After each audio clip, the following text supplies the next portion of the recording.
Merhaba arkadaşlar, hoş geldiniz yeni videoya. İsmail sen de hoş geldin. Hoş bulduk.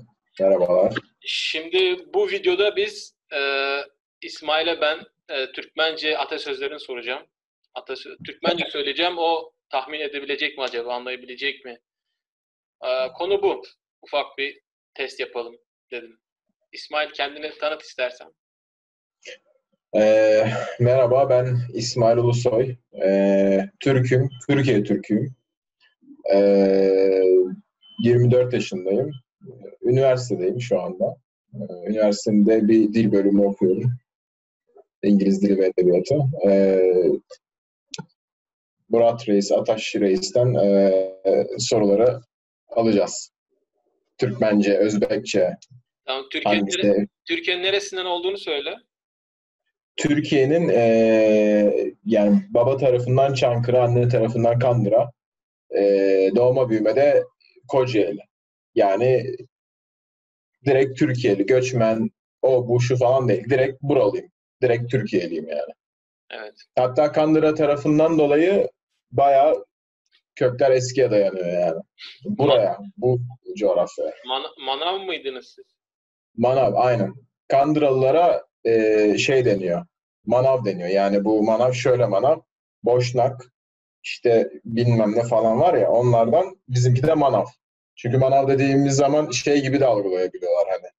Ne alaka manav, kasap mısın Yok, o falan gibi. şey olarak, Dalga geçiyorlar da. boy Hı. olarak. Ha, boy olarak aynen. O şekilde manavız. Ah, tamam. Hazır mısın? Hazırım. Tamam. Türkmen atasözleri. Türkmen akılları. Evet, İlk. İlk başta normal söyleyeceğim. Anlamazsan yavaş söyleyeceğim. tamam. Okey. Yatan öküze im yok. Bir daha söylemen lazım. Yatan öküze im yok. Tamam ya, bu şey yani yatan öküze yem yok. Yani yatana yemek yok. Evet, Yatana bir şey doğru. verilmez yani. Evet. Bedavaya şey Orada yok yani. Türkiye Türkçesiyle hemen hemen aynı. Sadece bizde iyiyim diyorlar. Burada Hı hı. Türkiye Türkçesinde yem. Aynen. Şimdi ikinci. İşlemedik dişlemez. Tekrar şey kesildi. İşlemedik dişlemez. İşlemedik, dişleme. Yok. İşlemedik dişlemez. İşlemedik, dişlemez. Yapmazsan olmaz. Öyle mi? Yani çalışmazsan başaramazsın. Evet, evet. Yani Oldu mu? çalışmayan yani çalışmayan bir şey yiyemez, dişlemez. Dişlemek, ısırmak. Anladım. İşlemek, çalışmak. Bunlar şeye benziyor ama üç kuruşa yok, öyle üç kuruşa beş köfte. Evet, evet. Türkçe'de de. Yani bayağı bu ikisi, ilk ikisi de birbirine yakın gibi. Üçüncü. Yatan, Evet, hazır. tamam. Yatan yılanın kuyruğunu basma. Yatan yılanın kuyruğuna basma. Evet, Yani şimdi cümleyi anladım. evet. Herhalde doğru çevirdim ama şimdi cümlenin manasını. Ya onu Yatan herkes kendi yılanı. başına bir şey çıkarabilir, bir ders çıkarabilir ondan. Ha, Sen yatan- ne evet. düşünüyorsun? Yatan yılanın kuyruğuna basma yani. Uyuyan yılanın kuyruğuna basma. Yani birini durduk yere rahatsız etme. Evet, Yani ne gereği var? Gidip rahatsız edersen başına bela alırsın. Ne gerek var gibi bir şey, öyle algıladım. evet. İyi gidiyorum ama bence ya. Evet. Tamam, dördüncü. Yarından ayrılan 7 yıl ağlar, yurdundan ayrılan ölünce. Yerinden ayrılan 7 Yarın, yıl, yarından ayrılan yedi evet. yıl ağlar, yurdundan ayrılan ölünce ağlar. Yani nasıl şey yapsam bunu? Yerinden ayrılan 7 yıl ağlar. Diğerinden ayrılan ölünceye kadar. Yerinden ayrılan 7 yıl. Daha tekrar söyleyeyim. Bak, Sonrası ne? Evet. yarından ayrılan 7 yıl ağlar, yurdundan Evet. ayrılan ölünce. Tamam. yarından ayrılan 7 yıl ağlar, yurdundan ağlayan ölünceye kadar ağlar. Evet. Ölene kadar ağlar. Evet. Peki bunun manası ne? Yani yarından... Yani vatan, yurdun daha kıymetli anlamında. Sevgilisinden, He. aşığından ayrılan ağlar 7 yıl diyor. Yurdundan ayrılan ölene dek. Hmm. Yurdun önemini burada şey yapıyor, dile getiriyor o zaman. Evet. Tamam, anladım. Ya, vatan sevgisi. Okey.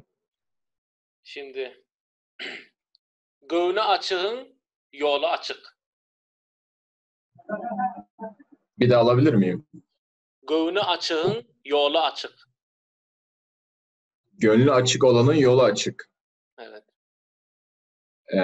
Peki bunun anlamını düşüneyim.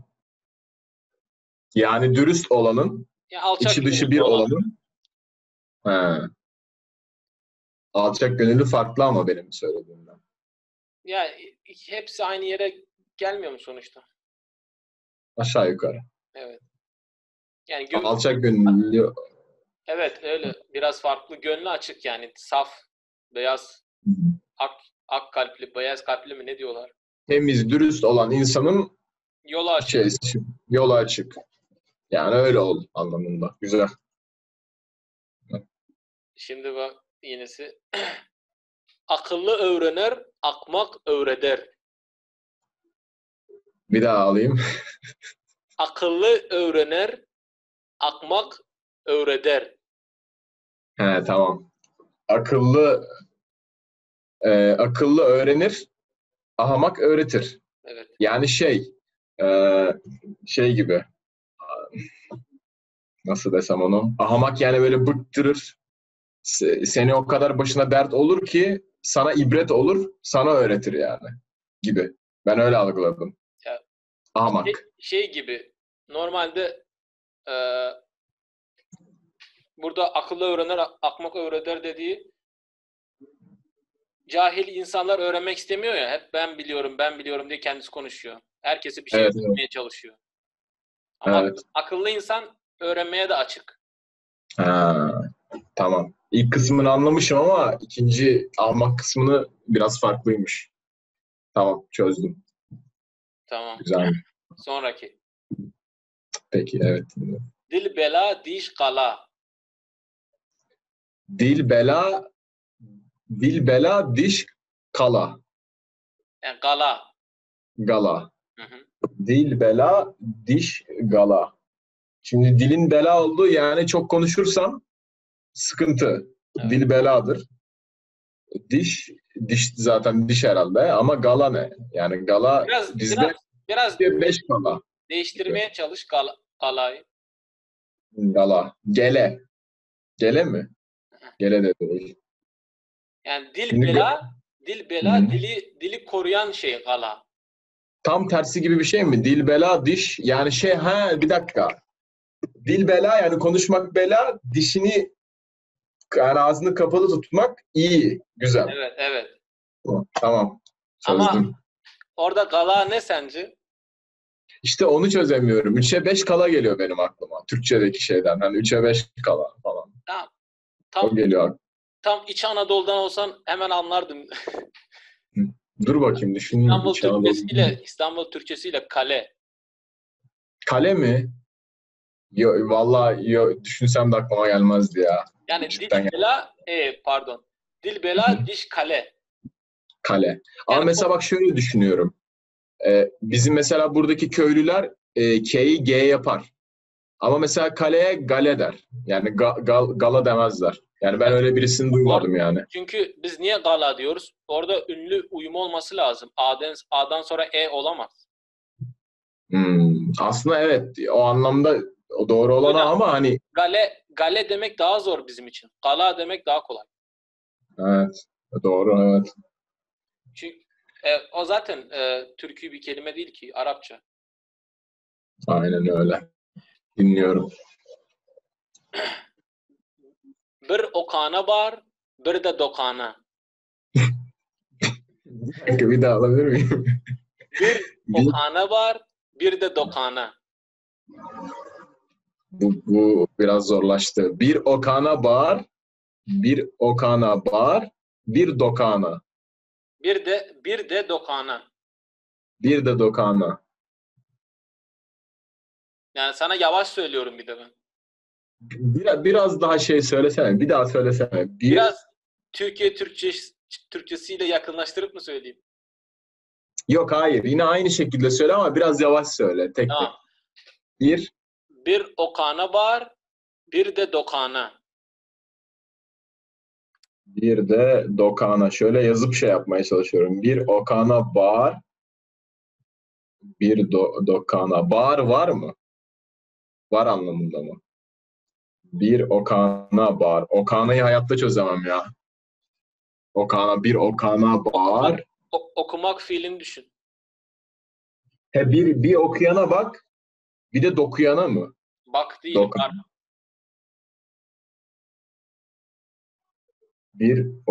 Bir okuyana bağır. Bağır, Yok ben bunu bağır var demek, kendin söyledin ya. tam bir okuyan var. Bir dokuyan. O mu? Okuyana. Bir okuyana var. Bir de Bunu nasıl? dokuyana. Bir okuyana var şey değil ki ama bir cümle olmuyor ki. Bir Yani onu sen okuyana. şey olarak düşün, biraz geniş düşünmene. Yani oku, çalışana var anlamında, yani bir okuyana bir de dokuyana. Dokumak, çalışmak, yani bir şeyde okumak. Okursan ve dokursan adam olursun anlamında. Cümlenin tüm anlamı bu mu? Yani Yani ya oku ya çalış. ya okuya ve çalış değil. Yani burada geniş bir anlam var. Okuyana var ve dokuyana ekmek var anlamında, anladın mı? Tamam anladım. Okey. Ama açıklamasaydın anlayamazdım. Yani zor benim için bu. Bu konusu. Dokluk neme değdirmez, açlık neme iğdirmez. Tek söylemiyorum, biraz zor oluyor. Bir daha almam lazım bu da şey. Dokluk neme değdirmez, açlık neme iğdirmez. Yok. Yani Neme, hiç sen neyi anlamadın, hangi kelimeyi? Şimdi ilk kısmını söyle sadece. Öyle gidelim. Aklımda tutamıyorum hepsini cidden. Tamam. Dokluk, Tokluk. evet. Tamam. Dokluk neme, Neyime? Tokluk neyime? neme ne demek? Ne? Ben neyime diye mesela onu şey yaptım hani. Tokluk neyime? Neme Evet. değdirmez, tokluk ne Tok- dedirtmez, Tokluk ne dedirtmez? Tamam. açlık ne yedirtmez. Evet. Nasıl yani? Hepsini anlamadım ki. Yani hepsinin anlamını anlamadım. Ya Ne Türkçesi, diyor yani? direkt Türkiye Türkçesini çevirsem, tokluk ne dedirtmez, açlık ne yedirtmez.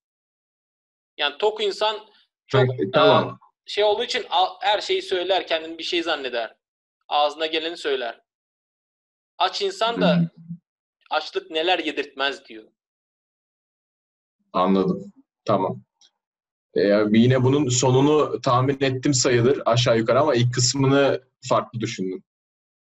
Yani bu da birazcık sıkıntılıymış. Ya zorlaştı ya biraz. Evet vallahi. Evet.